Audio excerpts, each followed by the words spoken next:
ఖచ్చితంగా చెప్తున్నా, ఒప్పుకునే వ్యక్తిగా ఉండాలి. ఎలా ఉండాలి?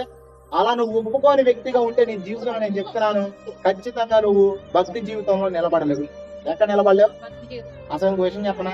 ఒక వ్యక్తి ఒకసారి నా దగ్గరికి వచ్చి అన్నాడు, అన్న బాగుంటే టార్చర్ అయిపోతుంది అన్న, కనీసం చిన్న చిన్నవి కూడా ఒప్పుకోవట్లేదు అన్నాడు. ఏం ఒప్పుకోవట్లేదు అన్న? ఉప్పు ఎక్కువ వేసిందంట ఒకసారి కూరలో. ఏం ఎక్కువ వేసింది? ఏంటి ఉప్పు ఎక్కువ వేసి ఉంటే నేను ఎక్కువేలా, నేను కరెక్ట్గా నేను చదివి ఎక్కువైంది అన్న. అరే అసలు ఎంత విచిత్రం అండి. చిన్న చిన్న విషయాలు. ఎన్ని విషయాలు? ఉప్పు ఎక్కువ వేసింది సరేనండి, ఏదో పొరపాటు పడిందండి, తర్వాత ఈసారి చూసి వేస్తానండి, ఒక మాటతో పాటు కదా, దానికి ఆడ పెద్ద గొడవ అయిందంట. నువ్వు వేయకుండా ఎందుకు పడిందని ఈయన, నేను వేయలేదు అదే పడిందని ఆమె. ఒకసారి మా అమ్మ కూడా అట్లా చూస్తా ఉన్నా.